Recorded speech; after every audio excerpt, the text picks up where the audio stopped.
Boa noite, senhoras e senhores. Esperamos que tenham feito uma excelente prova nesta tarde. Estamos iniciando hoje a 6ª edição do programa Debates e Comentários da prova da segunda fase do exame de ordem. Tanto quanto vocês, nós, funcionários, diretores e professores, estamos ansiosos para saber como os nossos alunos se saíram nesta prova. Trata-se de um desafio não só para os alunos, mas para a instituição também alcançar altos índices de aprovação. E por isso hoje estão aqui alguns professores para discutir e comentar as provas que recém foram aplicadas a vocês. O objetivo final não é apenas trazer um possível gabarito, um possível resultado, mas sim comentar o resultado de um período intenso, um período que tanto vocês, alunos, como nós, funcionários e professores, aplicamos muitas energias e agora está na hora de colher os resultados. Então, de imediato, eu quero agradecer a presença dos professores que abriram mão de seu domingo de descanso para estarem aqui em nossa instituição e comentar com vocês a prova recém-aplicada. Nosso objetivo sempre é aprovar o maior número de alunos, mas sabemos como esta prova é difícil. Se porventura alguém não conseguir alcançar o objetivo, nossos professores também estarão disponíveis após o resultado da prova para auxiliar na elaboração dos recursos. Então, tão logo seja publicado o resultado, convido você a entrar em contato com o IDC a fim de buscar o dia e o horário que os professores estarão no IDC para auxiliar na elaboração de seus recursos. Convido também, quem desejar, a ingressar nos cursos de pós-graduação da faculdade. Alguns recém-iniciaram e outros estão iniciando. São nossos convidados, pois já sabem da qualidade dos cursos, tanto quem já estudou na primeira fase, segunda fase. Como eu costumo dizer, o IDC é quase um shopping jurídico. Nós acompanhamos desde o exame de ordem, preparamos para concursos públicos, cursos de extensão, pós-graduação, enfim, várias são as possibilidades. Vocês agora estão passando por mais uma fase e estão convidados novamente a permanecer conosco. Então, quero agradecer a presença de vocês, telespectadores, e agradecer mais uma vez os professores por estarem aqui. De imediato, então, passo a palavra aos professores para que iniciem este programa. Boa noite a todos.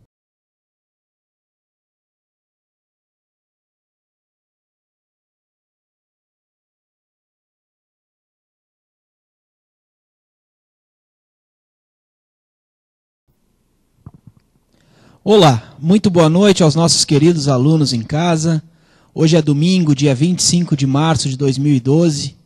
Estamos aqui no IDC mais uma vez. Eu, professor Fabrício Klamer, juntamente com meu colega, professor Rodrigo Galia, para que nós possamos fazer os comentários à segunda etapa da prova prático-profissional da OAB, na área de processo de direito material do trabalho, que foi realizada no dia de hoje, onde nós tentaremos, então, fazer uma análise preliminar da prova, tanto no seu aspecto prático-profissional, como das questões que foram apresentadas pela banca examinadora, lembrando sempre que não estamos aqui para dar nenhuma resposta conclusiva, mas sim para que nós possamos passar às nossas centenas de alunos uma ideia preliminar sobre a prova que foi apresentada, sobre as questões que foram formuladas e eventuais possíveis respostas que poderão ser dadas como certas pela banca examinadora. Sendo assim, saúdo preliminarmente o meu colega de bancada, o ilustre professor Rodrigo Galia, para que faça suas considerações iniciais e dê o seu boa noite aos nossos queridos alunos. Professor Galia. Boa noite aos nossos alunos de casa, boa noite, professor Fabrício Klamer.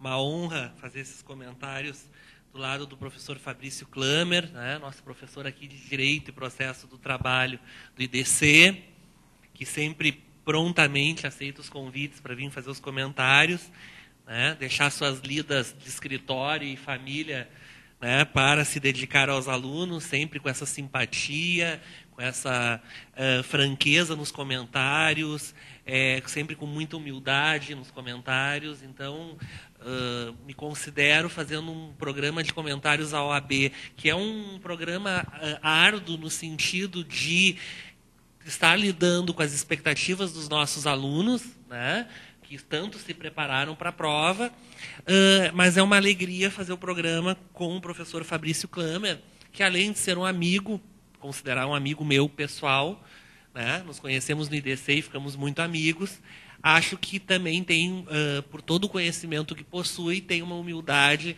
fora do comum, e para mim, então, me serve como exemplo, não só como professor, como pessoa também, né? Então, sempre estar do lado de um amigo do quilate do professor Fabrício é muito bom, né?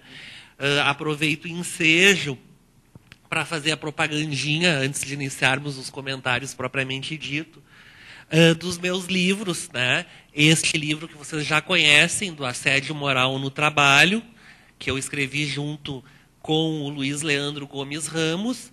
Nós publicamos pela Livraria do Advogado Editora, e o título é Assédio Moral no Trabalho, o abuso do poder diretivo do empregador e a responsabilidade civil pelos danos causados ao empregado, atuação do Ministério Público do Trabalho, pela Livraria do Advogado.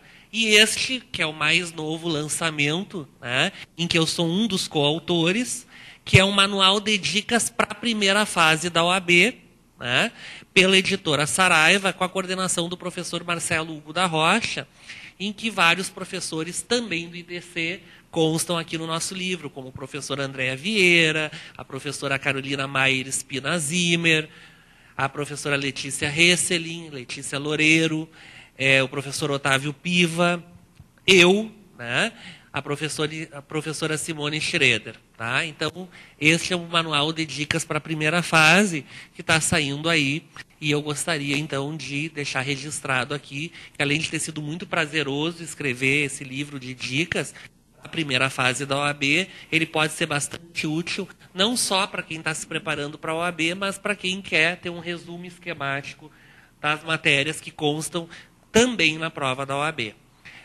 De pronto, agradeço essa oportunidade de fazer, então, essa propaganda preliminar das obras, e volto, então, e passo a palavra ao professor Fabrício Klamer, para que ele comece fazendo os comentários já preliminares a respeito da nossa prova, segunda fase da OAB. Pois bem, gente, então, agradeço as palavras do professor Rodrigo Galia, a quem muito me honra também dividir mais uma vez essa bancada. Entrando então, gente, na peça, para nossa surpresa, tivemos mais uma vez uma contestação, né? Mais uma vez aqui nós temos uma postulação, né, feita por uma empregada perante um empregador pessoa física, onde nós tínhamos, a partir da análise do problema proposto, uma relação de natureza doméstica. Esse era o primeiro ponto que teria que ser grifado pelos nossos alunos. Mas antes disso, antes de chegarmos nesse mérito, nós teríamos que partir das considerações iniciais da peça para análise sempre, né, numa contestação a partir do artigo 301 do CPC em eventuais preliminares que nós pudéssemos suscitar, e ultrapassadas as preliminares, a questão relativa ao prejudicial do mérito, relativamente à prescrição. Na nossa prova, nós temos aqui, inicialmente, uma preliminar que deveria ser arguída pelo candidato. Nós temos aqui uma questão relativa à incompetência material da Justiça do Trabalho para a análise do pedido de letra G da petição inicial.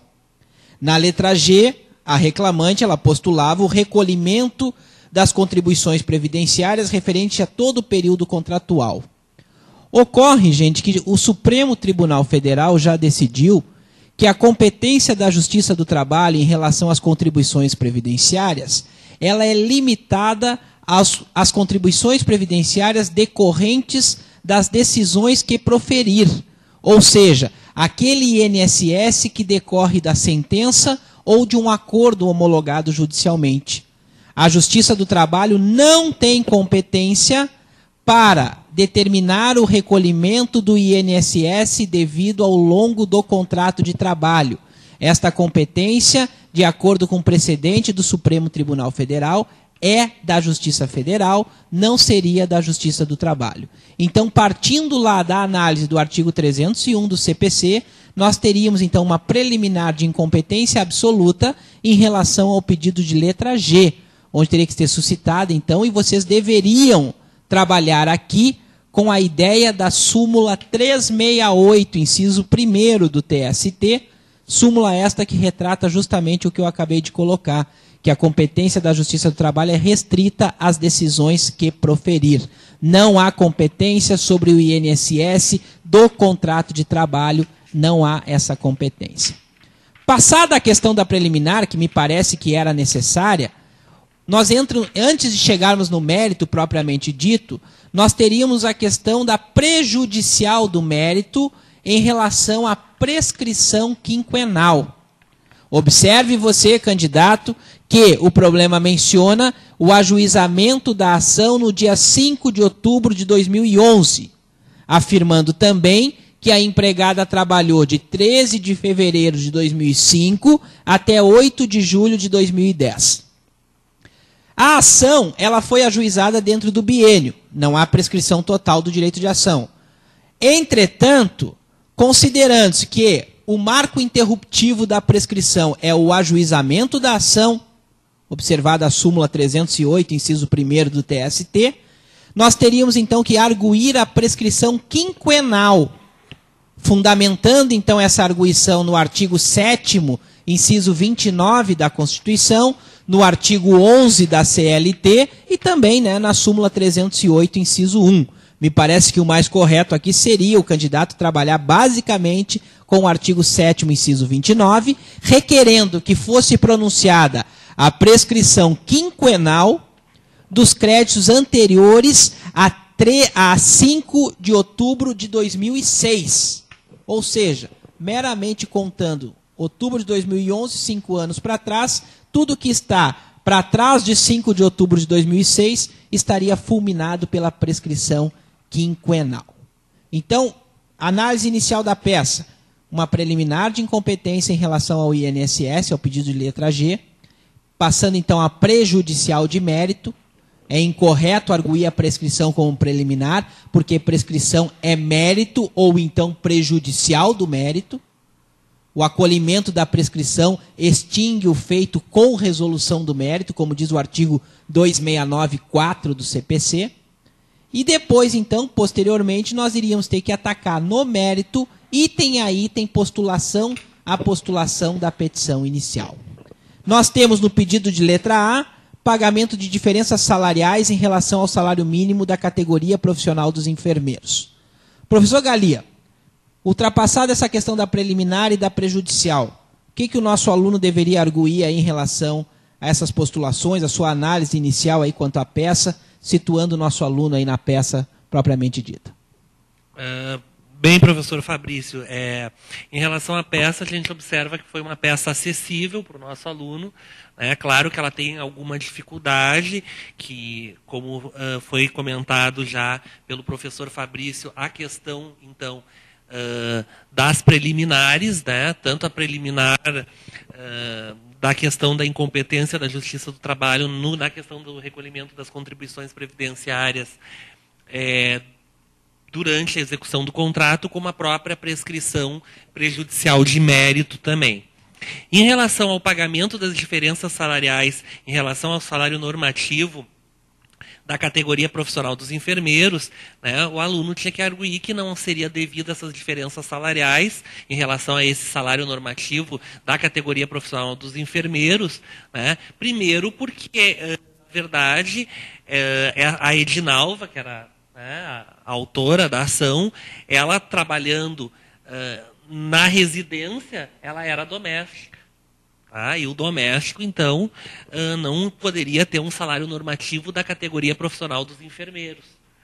Enfermagem em âmbito residencial transforma-se em trabalho doméstico.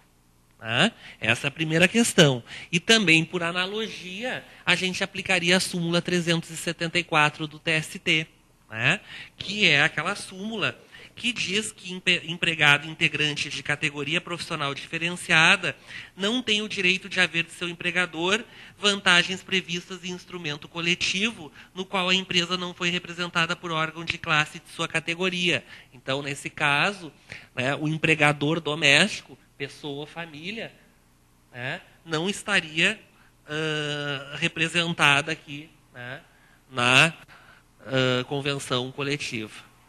Professor Fabrício.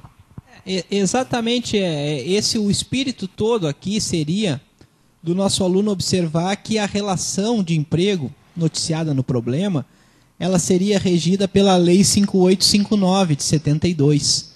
Então, extraindo lá da Lei 5859, né, a ideia, o conceito de empregado doméstico como sendo aquele que presta serviços à entidade familiar, da onde essa entidade familiar não extrai nenhuma atividade lucrativa, não há aquela ideia da alteridade do contrato de trabalho.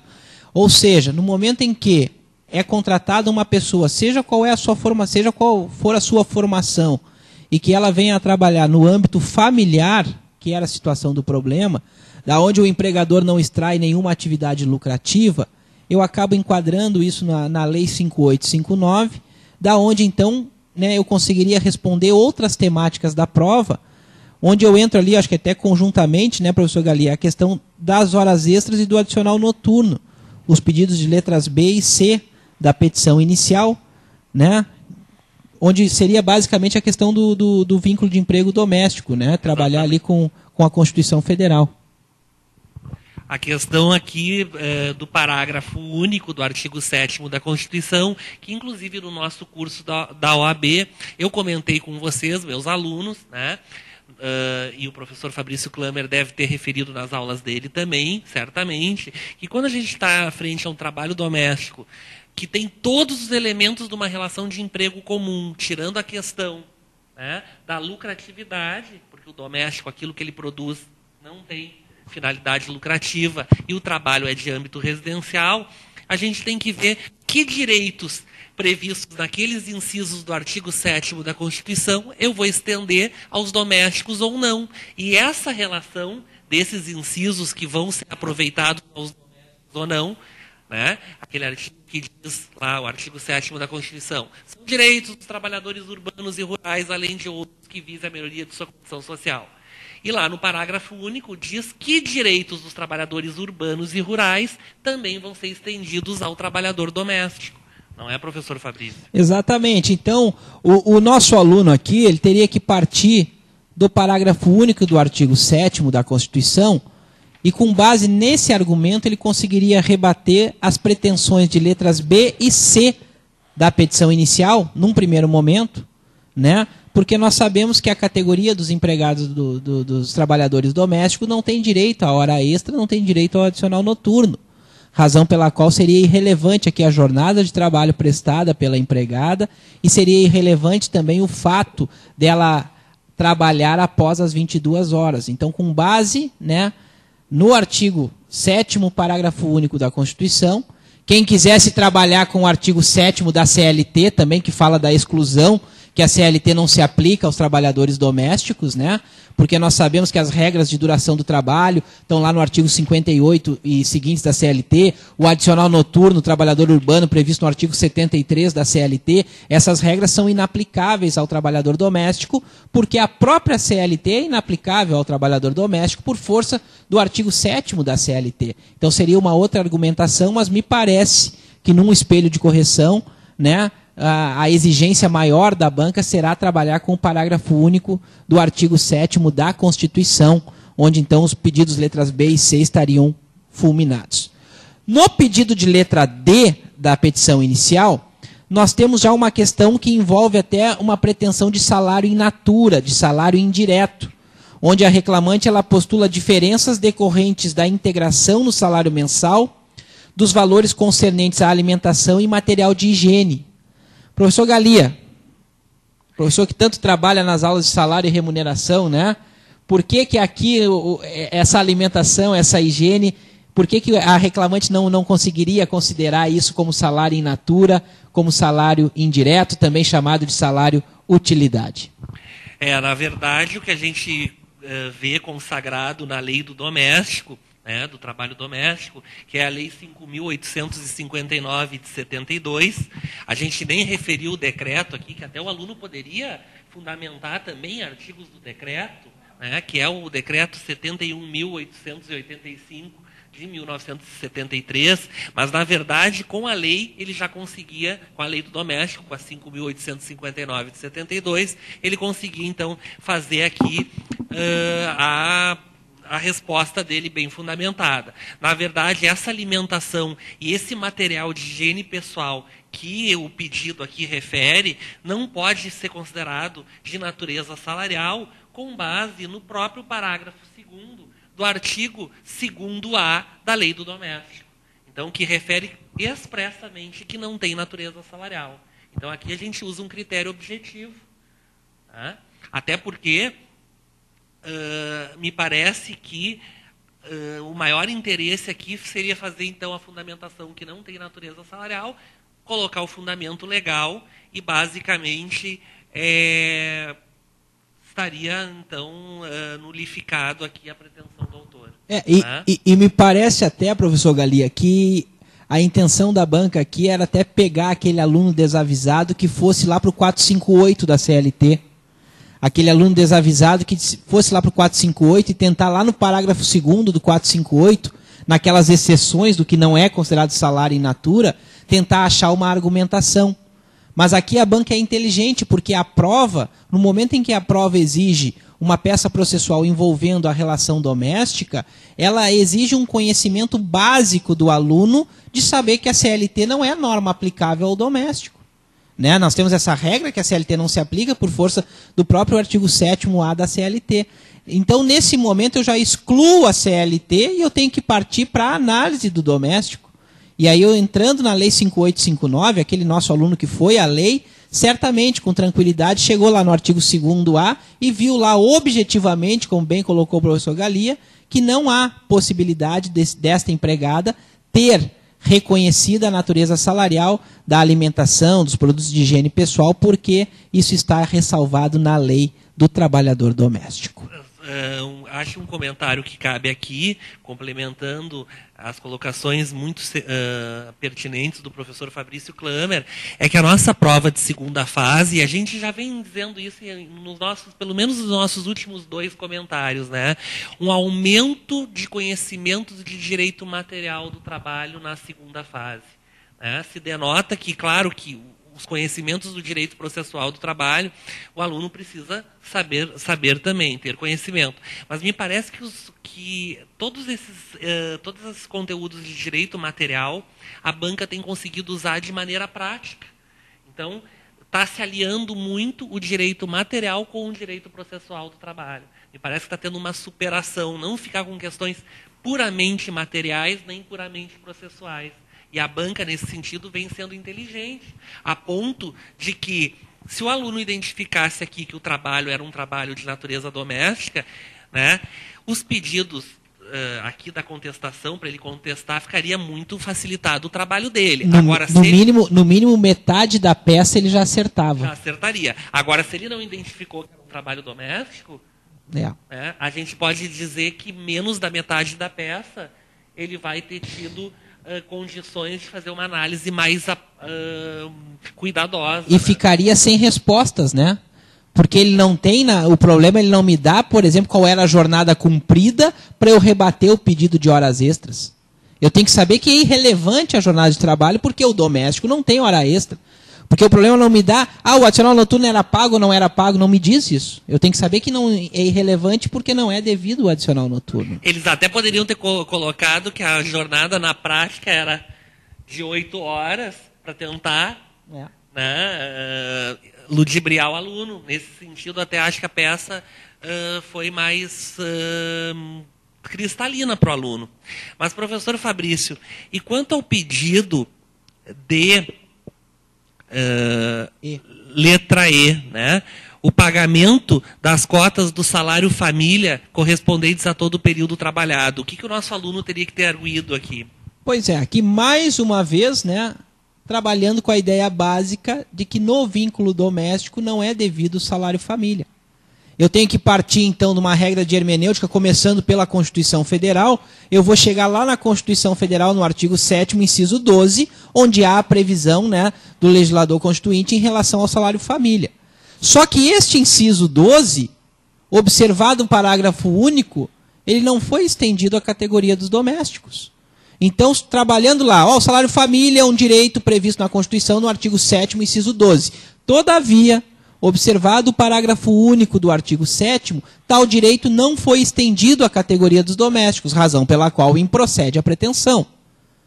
Poderia ainda trabalhar com a própria legislação previdenciária, como, por exemplo, o Decreto 3.048 de 99.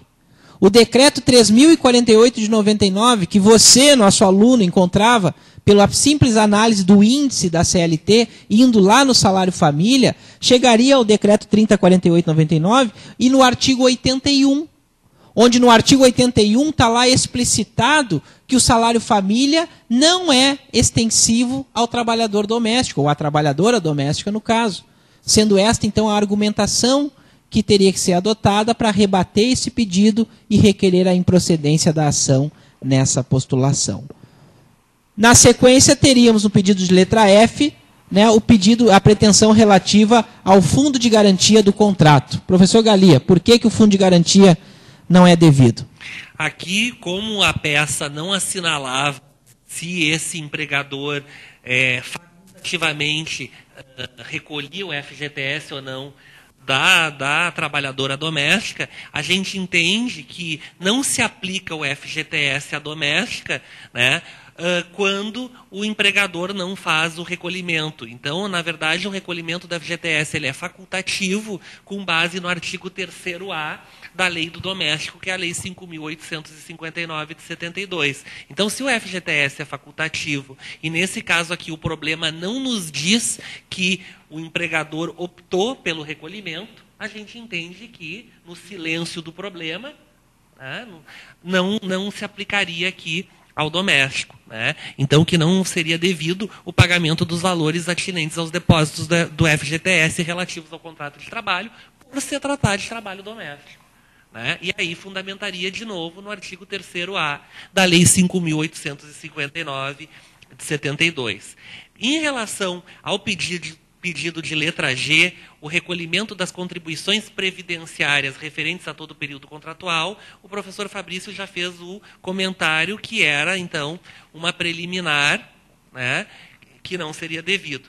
E agora a questão do pagamento de honorários advocatícios, professor Fabrício. Como o nosso aluno poderia arguir aqui o não pagamento de honorários advocatícios na Justiça do Trabalho? Pois é, professor, questão muito rebatida em sala de aula, questão que foi sempre muito salientada, a questão dos honorários advocatícios, porque nós temos no processo do trabalho a regra de que não se aplica nas lides que decorrem da relação de emprego o princípio puro da sucumbência, previsto lá no artigo 20 e seguintes do CPC. Como o problema menciona que a reclamante estava assistida por advogado particular, ela não tem direito a honorários advocatícios. Porque nas lides que decorrem da relação de emprego, o deferimento de honorários advocatícios só acontece mediante a presença de dois pressupostos numa ação trabalhista. Eu preciso que o empregado seja pobre na acepção jurídica da palavra, ganhe até 2 salários mínimos por mês, ou ganhe mais e se declare pobre, e esteja assistido por advogado credenciado ao seu sindicato. Eu não tenho a credencial sindical no problema, já que ela está assistida por advogado particular, o que é salientado na primeira frase. Por consequência, então, eu teria que criar essa argumentação e trabalhar com a súmula 219, inciso 1 do TST. Me parece essencial aqui, o espelho terá, com certeza, a exigência da súmula 219, inciso 1. Poderia complementar com a súmula 329, que é no mesmo sentido, e poderia trabalhar ainda com o artigo 14 seguintes da Lei 5584 de 70. Porque é lá no artigo 14 da Lei 5584 que está explicitada a assistência judiciária gratuita e, né, a previsão legal de que esta assistência é prestada na Justiça do Trabalho pelo sindicato profissional. Então eu poderia trabalhar com o artigo 14 da 5584, com a súmula 219, inciso 1º, com a súmula 329, com a OJ 305, quem quisesse complementar, né? Mas me parece que o essencial aqui, o mais importante, era a súmula 219. Professor Galia. Novamente, né, comentamos assim como a peça nas questões da OAB, elas vêm sendo um pouco mais acessíveis aos alunos, até em termos de quantidade de pedidos ou de contestação de pedidos, né? Se pegássemos do ano passado para cá, 2010, 2011 para cá, desde que a FGV assumiu, né, 2011 para cá, me parece que as questões envolvendo as peças, elas estão um pouquinho, os pedidos envolvendo as peças estão um pouquinho mais facilitados, né? O que não quer dizer que sejam fáceis, né? A prova da OAB não é hoje uma prova fácil, nem de primeira fase, nem de segunda. É uma prova que exige um estudo contínuo do nosso aluno, principalmente no direito e no processo do trabalho, em que os conhecimentos não ficam adstritos só a essas áreas, né? Para fazer uma boa prova de direito e processo do trabalho, eu tenho que ter um bom conhecimento do direito civil, para embasar o direito material do trabalho, e do processo civil, para embasar o processo do trabalho, né?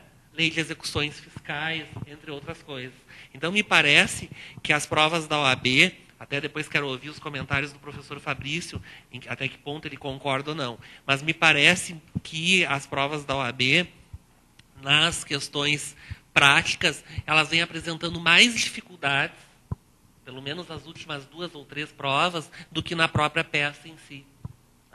E aí vem uma coisa que eu venho salientando em aula com meus alunos, e na última aula que eu dei aqui no IDC, no curso da noite, no dia 20 de março, semana então que antecedia o exame da OAB, um dos comentários que eu fiz foi: a peça é difícil, mas não é o formato da peça que é complicado de fazer. O complicado é saber como rechear a peça de direito material e até de aspectos processuais também. Então, às vezes, o aluno fica tão preocupado com o formato da peça, mas tem que se preocupar se sabe como atacar cada um dos pedidos de uma contestação, ou se sabe como formular os pedidos de uma inicial.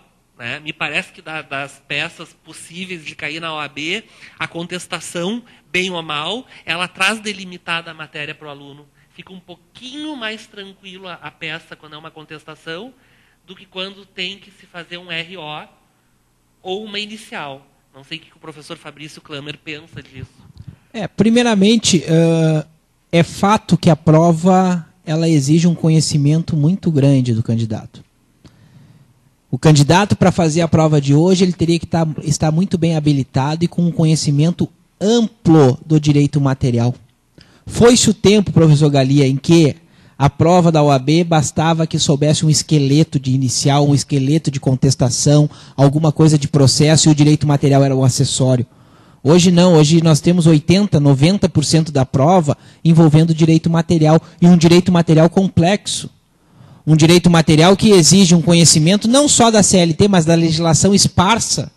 Como nós tivemos na prova passada, questões relativas ao direito de greve previstas na lei na lei da greve, como nós temos hoje a prova prática fundamentada basicamente numa lei extravagante, extra CLT, no caso a lei do trabalhador doméstico. Então uma prova, parabenizo a banca, acho que a prova foi bem feita, acho que a prova ela exigiu um conhecimento do candidato, acho que a peça ela está bem elaborada, mas existe sim um amplo conhecimento do direito material do candidato. E me parece que é uma das primeiras provas que a matéria de recursos trabalhistas, que é sempre tão bem salientada nas aulas, ficou de fora. É verdade. Não me lembro outra edição da OAB, dessas últimas que a gente analisou, que não tivesse a matéria de recursos trabalhistas.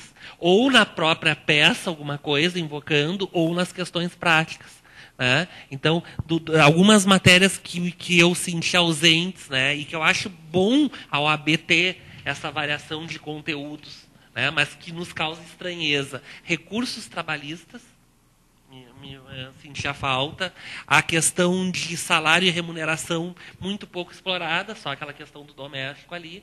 A questão do grupo econômico do empregador, que sempre faz parte ou da peça ou das questões, também não visualizei. Então, e nem direito coletivo do trabalho. Quase nada de direito coletivo. Não, e até nas questões nós não temos processo do trabalho. Não. As questões, nós vamos entrar agora nas questões, vocês verão, quem já fez a prova sabe disso, que as questões elas envolvem basicamente direito material. Nós não temos questão, como o professor Galia bem disse, de recurso. Nós não temos questão nenhuma sobre execução, que é uma outra temática de grande relevância, né? E inúmeras questões que podem ser formuladas no tema relativo à execução, não temos. E sempre a prova ela vinha colocando questões de recurso, da teoria geral recursal, questões relativas à fase de execução. E hoje nós temos uma prova que ela é basicamente de direito material, como nós veremos agora nas questões. Entrando então, gente, na questão de número 1, eu até não vou ler toda a questão, eu vou tentar resumir, porque o pessoal já sabe. Nós tínhamos uma questão envolvendo aqui o direito de férias de um trabalhador, onde dizia então a data da admissão do trabalhador como sendo em 18 de fevereiro de 2005, e depois que ele completou o período aquisitivo das férias, ele requereu a concessão e foi atendido, sendo que as férias começaram em 18 de abril de 2006. Entretanto, por um erro do empregador, essas férias não foram pagas. Elas acabaram sendo pagas apenas em 10 de maio de 2006. E aí, de volta, ele retorna ao trabalho no dia 19 de maio, né? E ele requer uma reparação pelo ocorrido. A empresa, né, não só não dá a reparação, né, como acaba até dispensando o trabalhador sem justa causa. Este trabalhador ele afora uma ação trabalhista, ele ajuiza uma ação, onde ele quer a dobra das férias e ainda postula uma indenização por dano moral, alegando que a sua despedida teria sido arbitrária. A partir daí, a banca faz duas questões. A primeira delas, e me parece que é a mais objetiva e mais simples, a banca questiona se Carlos faz jus ao pagamento dobrado das férias e por quê. Professor Galia. Realmente, nessa questão se Carlos faz jus ao pagamento dobrado de férias, no debate com o professor Fabrício, nós chegamos à conclusão de que ele faria jus ao pagamento dobrado por violação ao artigo 145 caput da CLT, que traz aquela regra de quando devem ser pagas as férias, né? Que ela tem que ser paga até 2 dias antes do início. Até para o empregado já ter um valor econômico, um dinheiro para poder se organizar nas férias. Porque a gente brinca em aula que férias sem dinheiro não são férias, né? São castigo. Então, brincadeiras à parte, pela regra do 145 caput da CLT, não foi respeitado, porque esse pagamento, né, ele foi feito no dia 10 de maio de 2006, ou seja, o empregado estava no gozo das suas férias, já que ele entrou em 18 de abril de 2006 no gozo das férias. Então, também por força da OJ 386 da SDI, da Seção de Dissídios Individuais 1 do TST, também ele faz jus ao pagamento dobrado. Né? Que diz a OJ 386 da SDI 1 do TST? Que é devido o pagamento em dobro da remuneração das férias, incluído o terço constitucional, com base no artigo 137 da CLT, quando, ainda que gozadas na época própria, que foi o que acontece no problema em questão, o empregador tenha descumprido o prazo previsto no artigo 145 do mesmo diploma.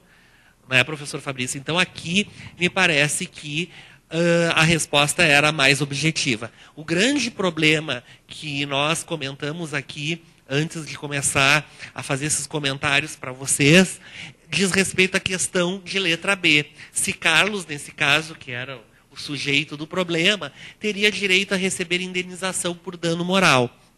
E aí, eu gostaria de ouvir as considerações do professor Fabrício Klamer, porque eu considero essa questão B da prova, da questão 1, dessa prova prático-profissional, a questão mais subjetiva que nós temos.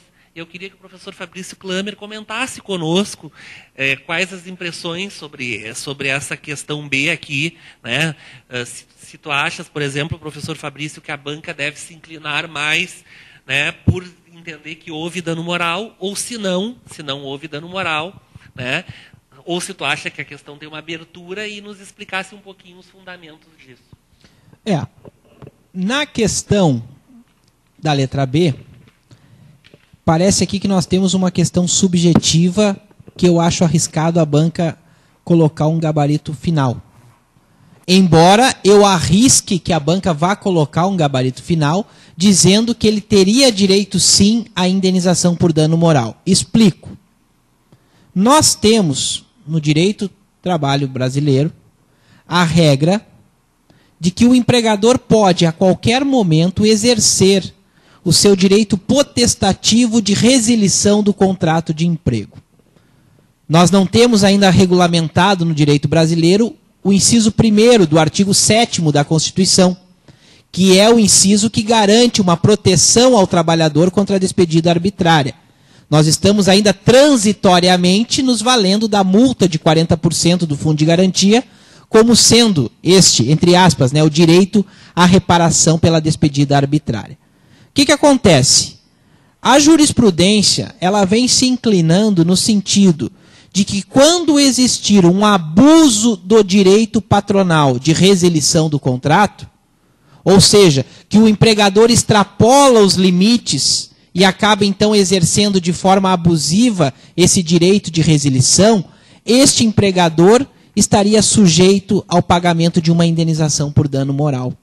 O que eu tenho que demonstrar no processo, numa situação real? O empregado ele tem o ônus da prova de demonstrar a discriminação, de demonstrar o abuso do direito.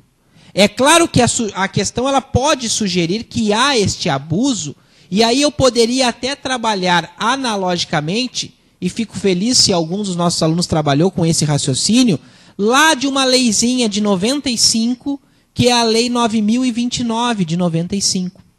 Nesta Lei 9.029 de 95, nós temos ali a sistemática legal de punição quanto ao empregador que pratica ato discriminatório.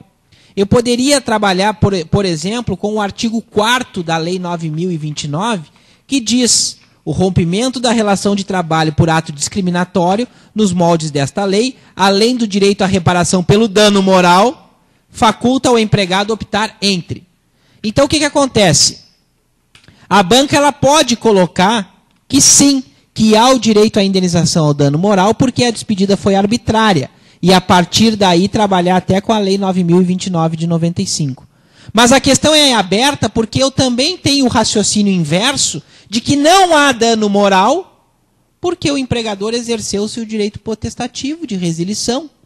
Não há aqui um nexo de causalidade no problema entre a despedida e a alegada reclamação do trabalhador pela não concessão das férias. Então eu tenho aqui uma questão, como o professor Rodrigo Galia bem colocou, uma resposta subjetiva. Na letra A nós não temos dúvidas, nós fechamos aqui, aplica 145 da CLT, aplica a OJ 386, mas na letra B não.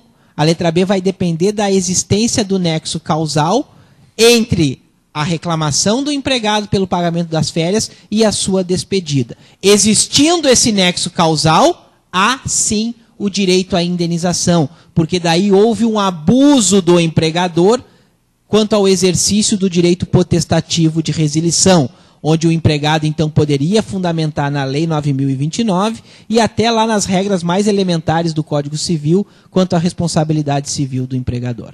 Professor Galia, os seus comentários. Só para fazer um fechamento assim de comentários dessa questão número 1, me parece que ela funcionou muito parecida com aquela lei da greve, no sentido da abertura da banca. Então, o que a gente vê é o que eu gosto dessas questões abertas, o que a gente não gosta é porque a gente não sabe muito o caminho que a banca vai seguir. Isso cria uma insegurança nos nossos alunos, que já estão muito pressionados para essa segunda fase da OAB. Nem preciso dizer aqui no programa que eles estão pressionados porque eles passaram na primeira fase e não querem voltar para a primeira fase, né? E sabem que o não sucesso na segunda faz com que eles tenham que voltar, zera tudo e voltam para a primeira fase. Né? Essa é a parte que eu acho um pouco injusta do exame. Né? Mas essa questão aberta, ela tem como, que é a questão B da questão 1 da prova, a letra B da questão 1 da prova, ela traz essa necessidade de raciocínio também para a OAB. Me parece que foi-se também aquele tempo em que a prova exigia apenas que o aluno colocasse fundamentos legais ou jurisprudenciais. Né? Hoje tem que haver uma base de raciocínio. E me parece que a banca, com muita competência, principalmente nessa prova, vem conseguindo colocar um feixe de conhecimentos, cobrar um feixe de conhecimentos do aluno numa única questão. Né?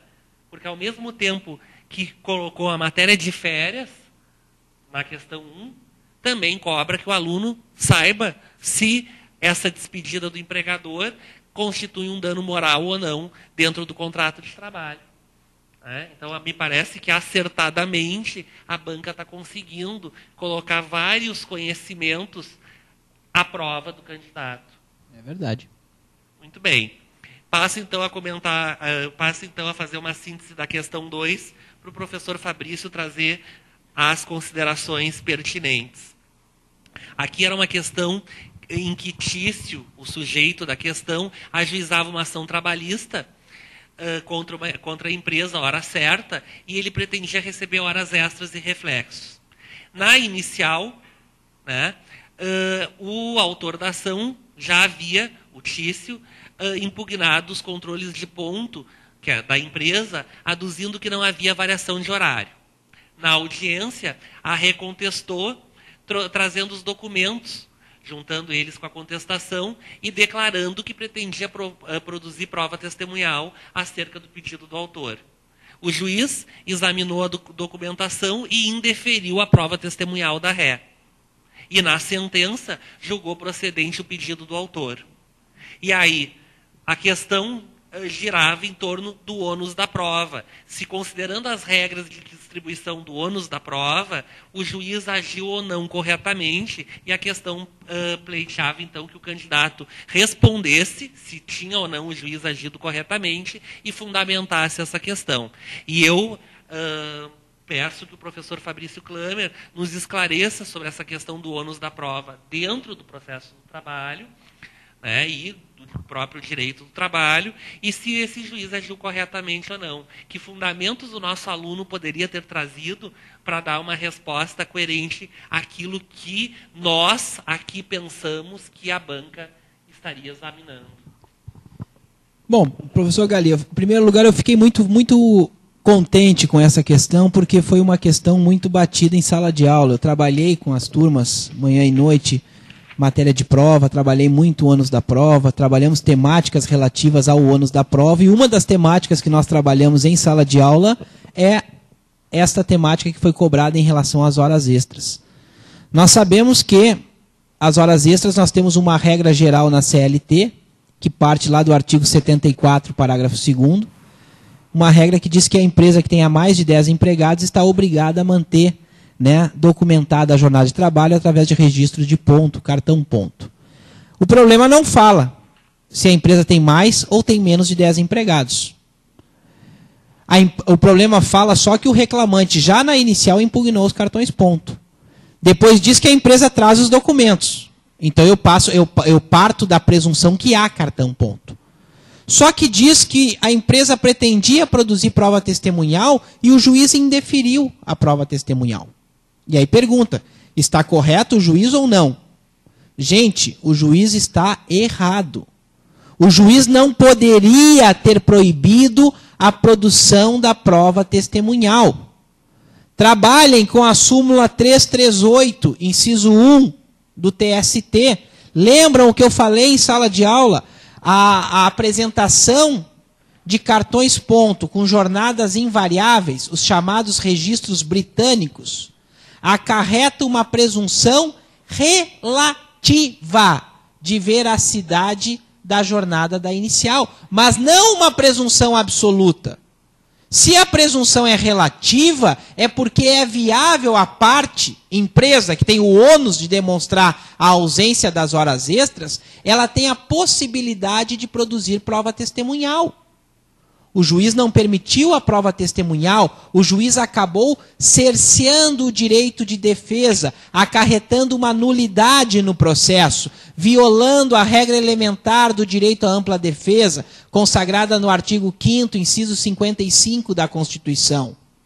Então eu teria que dizer, respondendo objetivamente, considerando as regras de distribuição do ônus da prova, o juiz agiu corretamente? Não, não agiu corretamente.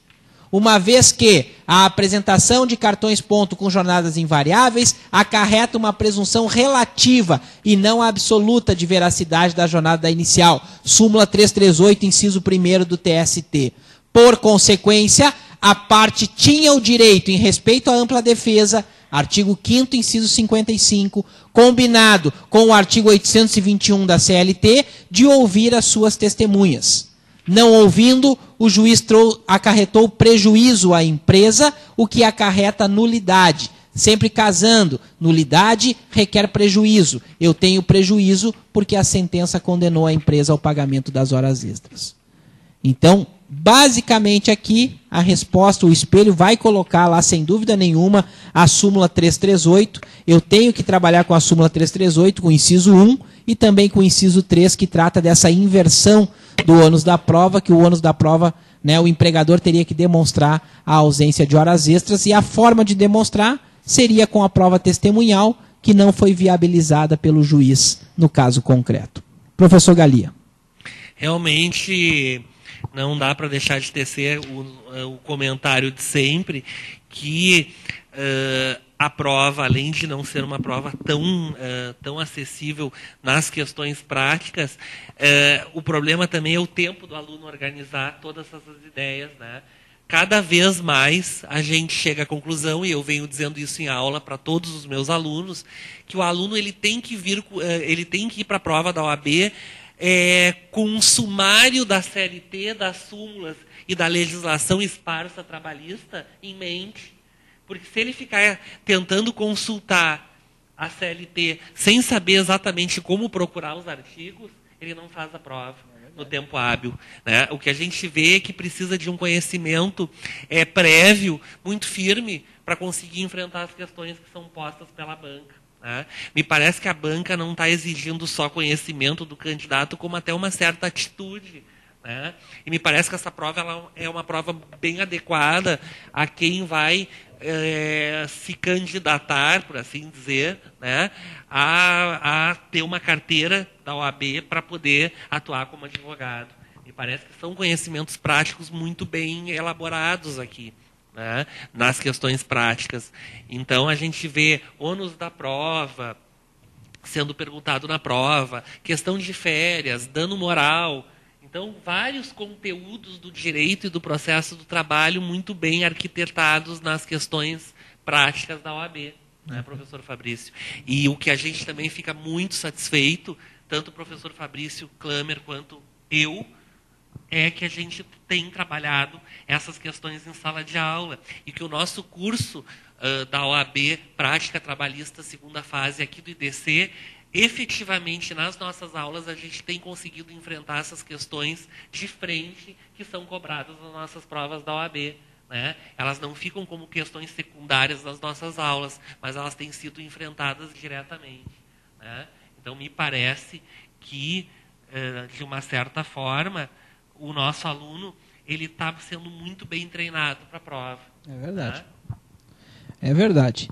E chegamos agora, gente, na questão que eu e o professor Galia, acho que ele me acompanha nesse raciocínio, a mais difícil da prova. Uma questão que sai um pouquinho daquela regra do dia a dia, né?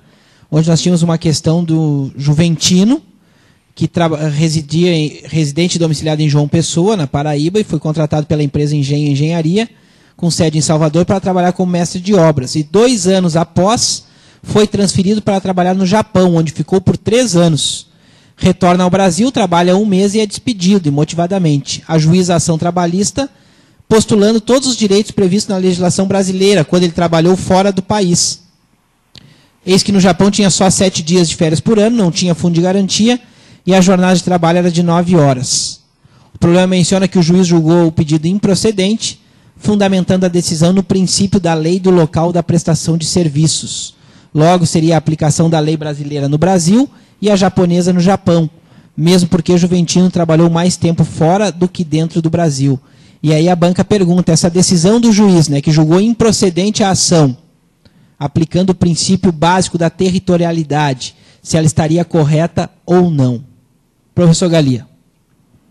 Professor Fabrício Klamer, aqui, essa questão 3, sem dúvida nenhuma, eu acho que foi a questão difícil, bem difícil da prova da OAB.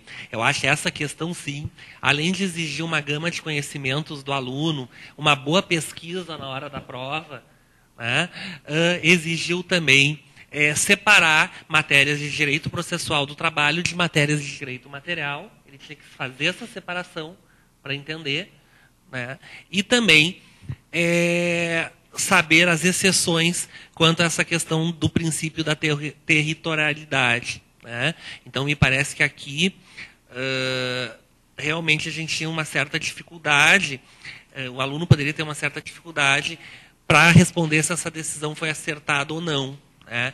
E nós, nos comentários da OAB, longe de querer dar um gabarito às questões, né? Mas sim fazer comentários preliminares, né, que dependem da chancela da banca, né?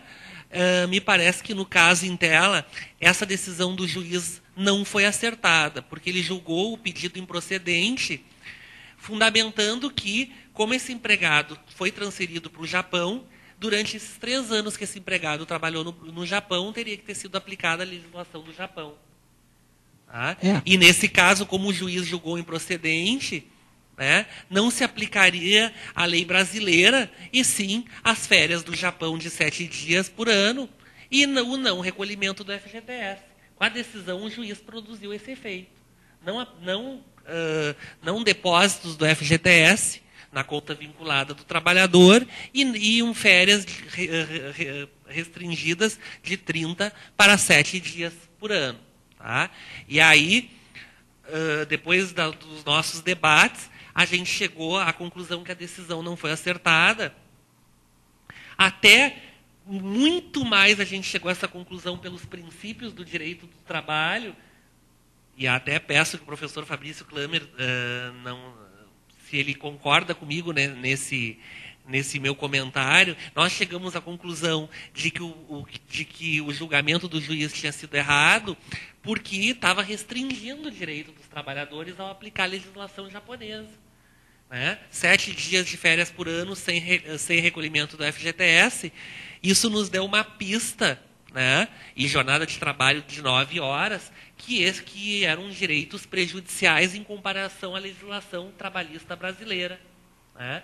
Com esses prejuízos, e pensando no princípio da proteção ou tutela do empregado e a aplicação de norma mais favorável, né, nós conseguimos elaborar que a banca estava tentando fazer com que o candidato trouxesse alguma exceção ao princípio da territorialidade.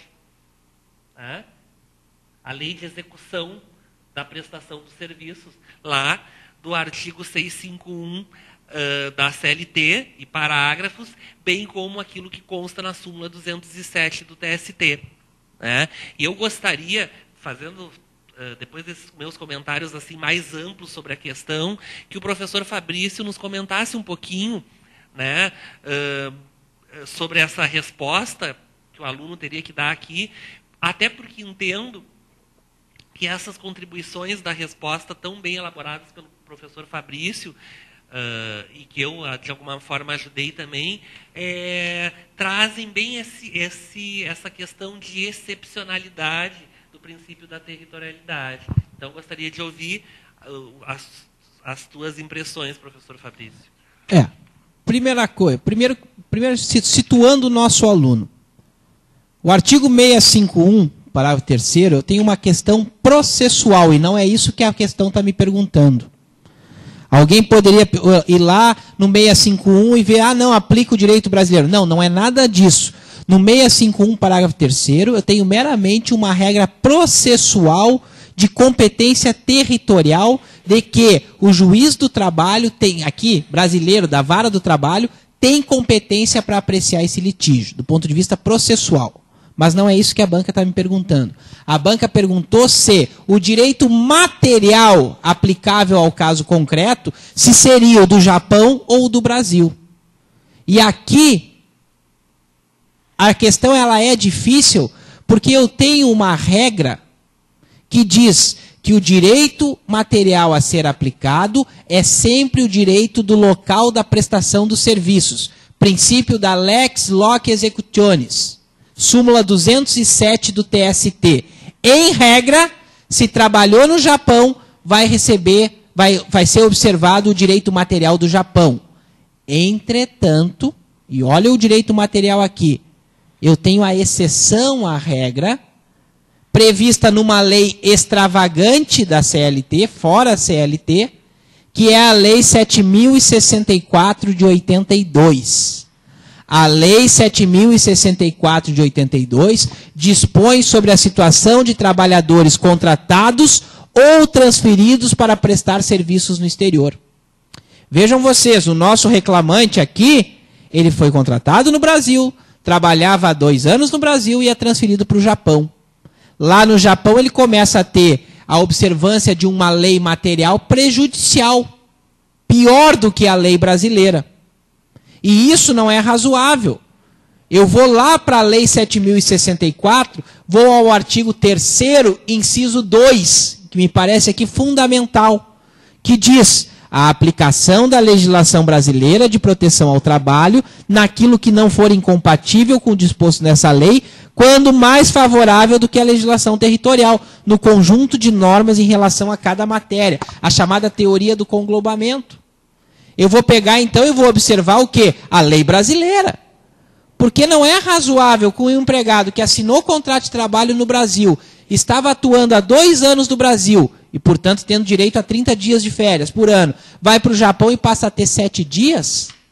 Isso não é razoável. Eu teria aqui uma alteração contratual lesiva. Eu poderia trabalhar com o artigo 468 da CLT, com o artigo 9º da CLT, né? Porque são nulos de pleno direito qualquer ato que vise o quê? Prejudicar o trabalhador, frustrar um direito assegurado pela legislação trabalhista. Então eu teria que demonstrar à banca que eu sei que existe a súmula 207. Mas eu tenho que trabalhar que a questão aqui não é da súmula 207. A questão aqui é da exceção à súmula 207. Que muito embora se aplique o princípio da Lex Loci Executionis, eu tenho que saber que eu tenho o quê? Uma exceção no caso do trabalhador transferido. Então seria aplicável a lei brasileira e não a lei do Japão. Professor Galia. Novamente, a gente vê uma questão muito bem elaborada, mas também, na minha opinião, na minha humilde opinião, e falo para vocês que são nossos alunos, e acho que o professor Fabrício Klamer deve concordar comigo, acho a questão mais difícil dessa prova. E talvez uma das questões mais difíceis da prova prático-profissional da OAB de todos os tempos, eu colocaria. Sem dúvida. Porque exige separação entre o que é matéria de direito processual e o que é matéria de direito material. Né? A questão leva, num primeiro momento, o aluno a erro, a tentar aplicar... Sim, o aluno vai lá na súmula 207 e vê se aplica a lei do local da prestação. E aí diz, então, tem que aplicar a lei do Japão, o juiz está correto. E a gente tem que pensar aqui também, acho que o professor Fabrício Klamer vai concordar comigo, que quando o aluno acha uma súmula que resolve o problema, já pela questão de tempo, né, e até de conhecimentos, porque a gente tem que entender que o aluno, ali naquela prova, ele tem os conhecimentos que ele levou para a prova, mas ele está num estado de nervos, né, complicado, então ele tem um nervosismo pela questão tempo e questões a serem resolvidas. Então me parece que essa é aquela questão que nem filme de terror, né? Se mata o Jason lá e ele retorna do pântano, né? E vem com novas formas de vingança. Então, brincadeiras à parte aqui, o aluno tinha que fazer partir da regra geral para chegar à exceção. Isso. E esse é um raciocínio a ser construído que não é tão fácil. Né? A gente sabe que é uma questão que exigiu bastante. Então, me parece que essa aplicação de, novamente, legislação esparsa trabalhista, tá? É uma questão bem complicada. Né? Ainda mais que não é uma lei que se trabalhe no cotidiano, a Lei 7.064 de 82. É uma questão muito pontual, né? E às vezes até pelo número de matérias que se trabalha em aula, tem que se fazer eleição de matérias mais importantes. Mas aí vem a banca e coloca uma lei, uma exceção a um princípio simulado para o aluno, então, dissertar numa questão da OAB. Então, eu coloco ao professor Fabrício essas considerações e até peço que rebata um pouco elas e nos traga alguma, ou complemente, porque realmente essa questão 3 me parece que foi uma questão assim muito de qualificar o aluno que vai passar na OAB ou não. Uma questão peneira. Né? Isso é fato, professor Galia. A questão é uma questão que foge totalmente o dia a dia, tanto da prática, né, como o dia a dia acadêmico, o dia a dia da sala de aula. Nós trabalhamos em sala de aula com a legislação seletista, trabalhamos com a CLT, com algumas leis extravagantes, mas, obviamente, a Lei 7.064 ela não é uma lei que é estudada de forma isolada, não é uma lei que está no cotidiano acadêmico, e isso acabava exigindo, então, um conhecimento vasto do candidato, até porque, como bem dito pelo professor Galia, o aluno, quando encontra a súmula, ele acha que está tudo resolvido, mas eu teria aqui que partir até para uma regra de hermenêutica do ponto de vista dos princípios, né? De pensar assim, tá, eu aplico a regra do Japão, mas será que isso é justo? Ele estava há 2 anos no Brasil tendo 30 dias de férias e agora vai ter 7 dias de férias, né? Trabalhando com a questão do princípio da tutela, o princípio da proteção do trabalhador, né? E até objetivamente chegando na Lei 7.064. Já tivemos o feedback de alguns alunos que já conversaram conosco, que aplicaram a Lei 7.064, que falaram nessa exceção. Isso é bacana, né? Teria que fazer toda essa construção e é, sem dúvida nenhuma, né, uma das questões mais difíceis que eu já vi em prova da OAB, aí, trabalhando há 9 anos, especificamente, direto, sempre, sem parar com a prova da OAB, é a questão que acabou exigindo um conhecimento muito amplo do direito material. Muito mais, a gente chega à conclusão de não aplicar a súmula 207, muito mais pela questão dos princípios gerais do direito do trabalho, como bem falou o professor Fabrício, e eu também no início dos comentários, por entender que é muito mais lesivo ao trabalhador ter férias de 7 dias e não ter recolhimento do FGTS, do que necessariamente por aplicação dessa lei. Né? Então, o que eu quero dizer é o seguinte: às vezes o que faz a gente acertar uma questão na prova também é a hermenêutica do direito e também a questão do direito do trabalho, os princípios e etc. Né? Às vezes o aluno pensa, mas princípios para a segunda fase, né? Mas seria talvez uma diretriz, um caminho que ele teria, uma luz para iluminar na resposta. Porque realmente essa questão não é uma questão do dia a dia, nem de escritório, e nem dos bancos acadêmicos, e também me parece que é a questão peneira. Né? Se o aluno já teve dificuldade na contestação em visualizar o trabalho doméstico, acertou parcialmente as outras questões, né? Ele ia precisar muito dessa questão para conseguir a aprovação dele. Né? Então, me parece que aqui é uma questão que pode funcionar como uma questão peneira também. Claro que o aluno não fica dependente só dessa questão, e se foi bem nas outras também, né? E nós vamos torcer que eles todos, por nós, né, professor Fabrício, todos os alunos teriam que passar. Né? O carinho que a gente constrói com eles durante as aulas e a torcida que a gente tem sempre é muito grande.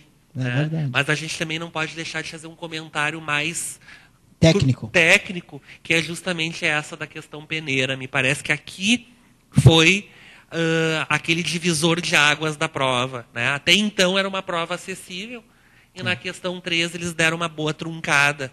Né?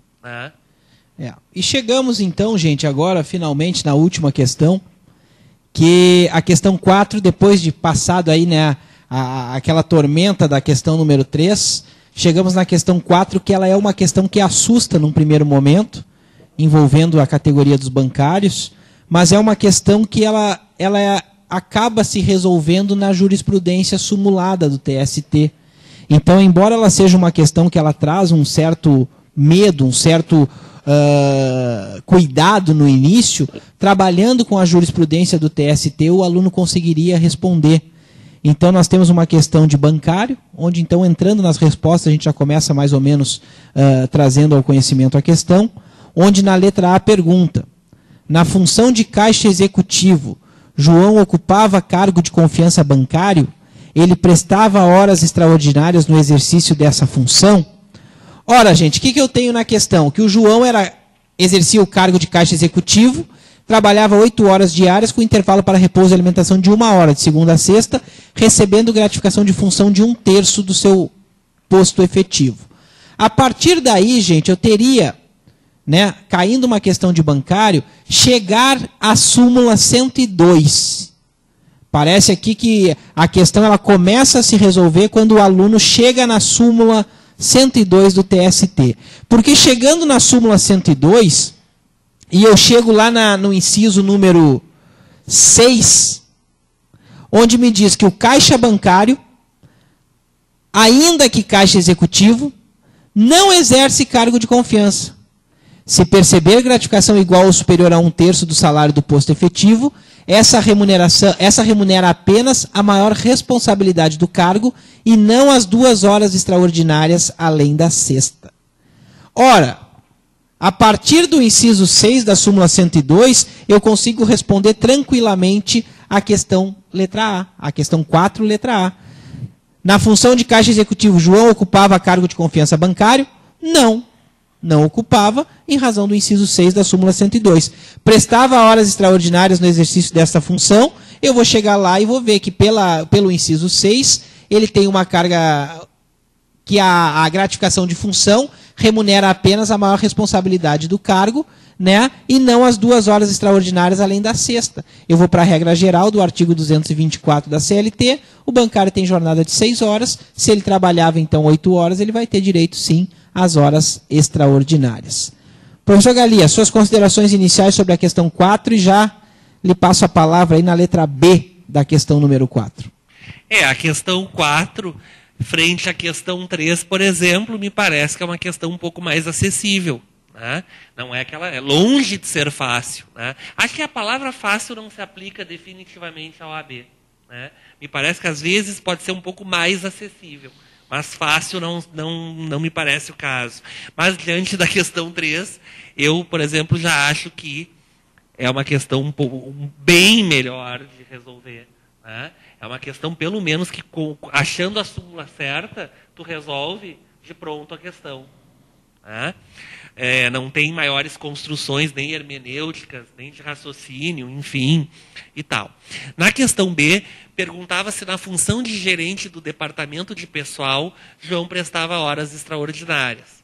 E aí a gente chega à conclusão que sim, com base na súmula 102, inciso 4 do TST, que vai dizer que o bancário sujeito à regra do artigo 224, parágrafo 2º da CLT, que fala da questão da função de confiança, que cumpre jornada de trabalho de 8 horas, passando das 8 horas, serão as demais consideradas extraordinárias quando trabalhadas além da 8ª. Quer dizer, até 8 horas não tem direito a horas extras. Como nesse caso, a questão dizia que posteriormente ele foi designado para a função de confiança de gerente do departamento de pessoal, recebendo gratificação de 50% do salário do cargo efetivo, e que nesse período a sua jornada era das 10 às 21, de segunda a sexta-feira, com 1 hora de intervalo intra-jornada, significa que ele prestava jornadas de mais de 10 horas. E com isso, faz então, como trabalhava mais de 8 horas, com base na súmula 102, inciso 4 do TST, esse bancário, então, que se adequa à regra do 224, parágrafo 2º, função de confiança, ele tem direito às horas extras, além daquelas trabalhadas além da 8ª hora. E aí, se fôssemos pegar a súmula 287 do TST, por exclusão, tá, a gente chegaria àquela regra que o gerente geral, né, da agência não teria direito a horas extras. A súmula 287 ela traz, né, a confirmação de que só está excluído do direito às horas extras aquele empregado bancário que exerce a função de gerente geral da agência, né? Enquanto que no problema aqui eu tenho a questão de que ele era um gerente de departamento, no caso, departamento de pessoal. Então eu aplicaria então a regra das 8 horas, ele tem direito a hora extra a contar da 8ª. Como a jornada era das 10 às 21, então eu tenho uma jornada aí superior a 8 horas, mesmo abatendo a hora de intervalo, eu tenho uma jornada de praticamente 10 horas diárias, ele tem direito então a hora extra a contar da 8ª hora diária. Um comentário que eu acho pertinente é que nas demais questões, algumas questões, a gente tem uma pergunta só, né? E aqui, se a gente for parar para pensar nos desdobramentos, nas 3 letras A, B e C poderiam corresponder a 3 respostas, o que é de fato são 3 respostas, mas com desdobramentos. Então, na verdade, o aluno nessa questão 4, embora ela seja mais acessível, são 5 respostas diferentes. Porque na letra A tem 2 questões. É a verdade. Na B, uma. E na C, que pergunta se foi válida a reversão de João para o seu cargo efetivo. Então, está perguntando sobre uma reversão e entrando na matéria de alteração contratual. Se é lesiva ou não. Né? E a questão se a gratificação de função poderia ter sido suprimida. Né? E aqui a questão dizia que ele tinha tido 12 anos de exercício na função de gerente. Então, ele ficou 12 anos com gratificação de função. Né? E aí, é válida essa reversão do João para o cargo efetivo? Né? Se entende que sim, em conformidade com o parágrafo único do artigo 468 da CLT. Né? Porque a função de confiança é liberalidade do empregador. É o empregador que tem, assumindo os riscos da atividade econômica, princípio da alteridade, bem lembrado pelo professor Fabrício no início dos nossos comentários, que tem, então, pelo poder diretivo do empregador, é o empregador que decide quando que o empregado vai para a função de confiança e quando ele reverte. A reversão não é alteração contratual lesiva, está dentro do jus variandi do empregador, que é aquela possibilidade de alteração unilateral do contrato de trabalho pelo empregador, sem a necessidade de concordância do empregado. Né? Então, é uma alteração unilateral do empregador, só o empregador tem jus variandi. Né? Então, aqui, sim, a reversão do João para o seu cargo efetivo é válida? É. E aí se justificaria pelo parágrafo único do artigo 468 da CLT. Né? E a questão da gratificação de função, se ela poderia ter sido suprimida ou não, né? Se entende que não, porque foi uma gratificação de função que ele recebeu por mais de 10 anos. Nesse caso, em tela do problema, por mais de 12 anos. Então, ela não poderia ser suprimida com força na súmula 372 do TST, que elenca o princípio da estabilidade financeira do empregado. Se ele está recebendo uma gratificação de função por mais de 10 anos consecutivos, não pode o empregador tirar a gratificação de função. Então, qual a conclusão dessas duas questões? Né? Pode reverter do cargo de confiança para o cargo originalmente exercido pelo empregado da empresa? O empregador pode fazer essa reversão? Pode. Mas se ele ficou na função de confiança com gratificação por mais de 10 anos consecutivos, não poderia esse empregador, então, suprimir essa gratificação de função com base na súmula 372 do TST, que nos traz o princípio da estabilidade financeira. Né? Eu queria que o professor Fabrício Klammer fizesse as considerações gerais da prova, fizesse um fechamento para nós, agradecendo muito a participação dele aqui nos comentários. O professor Fabrício é o nosso professor-chave do IDC, eu considero, além de um amigo, além de um professor assim extremamente acessível, uma pessoa que eu tenho uma admiração muito grande. Eu acho, e acho que os nossos alunos vão dizer isso também, né? E aqui vai também uma declaração minha, aproveitando o convívio com vocês, nossos alunos. Vocês sabem quanto eu, em aula, me desdobro para atender vocês, e o professor Fabrício, nessa mesma medida também. né? Mas, assim, realmente a gente tem o professor Fabrício como nosso porto seguro, né? É o nosso professor que faz, assim, aquelas considerações com mais equilíbrio, traz a sua experiência de escritório para a sala de aula, né? Então, basicamente, eu queria, não encerrando a minha participação, mas fazendo esse comentário, eu queria muito agradecer de antemão a presença dele nesses comentários à OAB, dizer para vocês que não é fácil fazer os comentários, porque os alunos estão com uma expectativa muito grande em cima daquelas respostas que colocaram na prova. Nós não temos aqui o condão de servir de gabarito, nós não somos a FGV, não sabemos como essa banca vai interpretar as respostas dos nossos alunos, não sabemos como vai ser essa correção, nem como vai ser o espelho, porque nós temos 3 etapas. Um momento que o aluno faz a prova da segunda fase, o momento que ele espera o espelho da banca e o momento da nota atribuída pela banca à prova dele. Tá? Então, são momentos distintos e todos eles geram angústia. E nós, professores, para ajudar vocês, a gente participa desses comentários sabendo do nosso grau de responsabilidade. Afinal de contas, é sempre muito arriscado a gente interpretar questões de complexidade e que uma banca pode, amanhã ou depois, ter um entendimento diferente, né? Eu queria que o professor Fabrício, já agradecendo a participação dele, mais uma vez, comentasse um pouco isso. Em primeiro lugar, né, gente, a complexidade desse comentário, ela decorre do calor dos acontecimentos. Nós estamos aqui há poucas horas do encerramento da prova, né? Nós estamos aqui tentando responder questões que talvez nem a banca tenha a resposta. Muitas vezes, uma banca examinadora, ela faz uma prova e ela não tem um gabarito definitivo, até em razão das críticas posteriores que são feitas a essa prova. Então, nós temos aqui, muitas vezes, respostas que são dadas por vocês, alunos, que podem, de repente, levantar uma luz na cabeça de um examinador que diga, eu não tinha pensado nisso e esse aqui é um argumento plausível. É um argumento que pode ser utilizado no dia da prova. São questões, muitas vezes, que podem ter mais de uma fundamentação.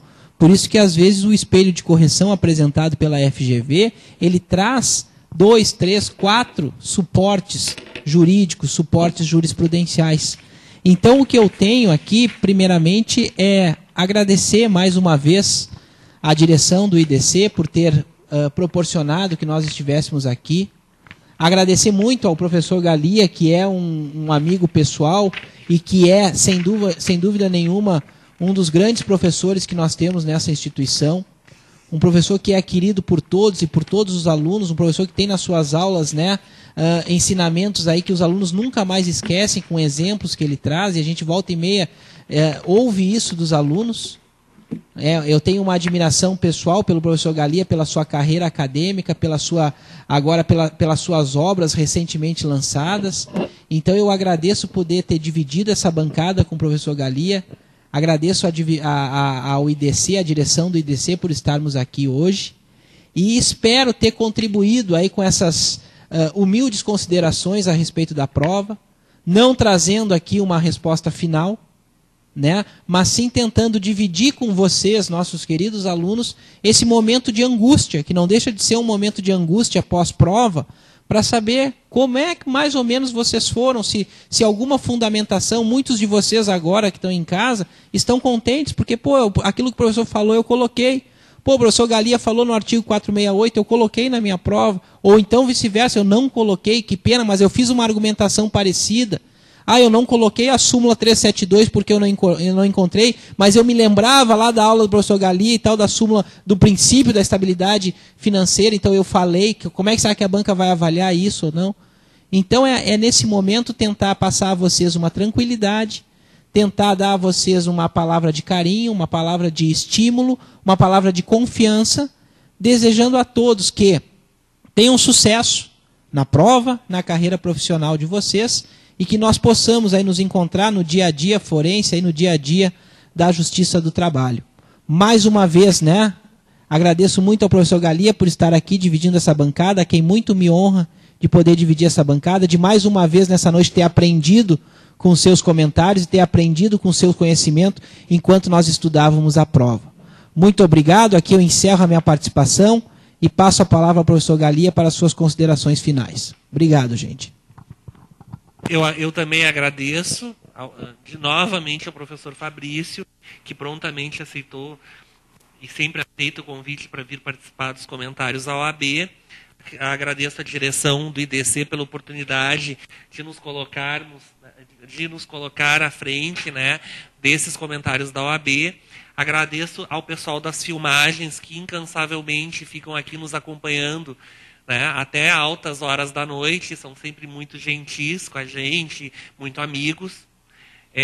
Agradeço a todos os alunos por terem essa confiança em nós, professores, e saibam que o mundo acadêmico ele é assim, ele não é fechado, ele é feito de comentários, o direito ele não é que nem a matemática, a gente tem variáveis, né, tem entendimentos diversos. Peço que os alunos que colocaram respostas um pouquinho diferentes dos nossos comentários esperem os seus resultados, porque às vezes entre os nossos comentários e a banca da FGV novamente nós temos diferença, né? Nós temos diferenças aí, e que vocês saibam que nós professores aqui do IDC nós nos dedicamos nas nossas aulas a compartilhar conhecimentos com nossos alunos e a gente cresce com os nossos alunos também, assim como a gente também aprende com eles. Né? E que vocês saibam que nesse mundo acadêmico, às vezes um pouco sofrido, né? Deixa o professor Fabrício de estar lá com a filha recém-nascida dele,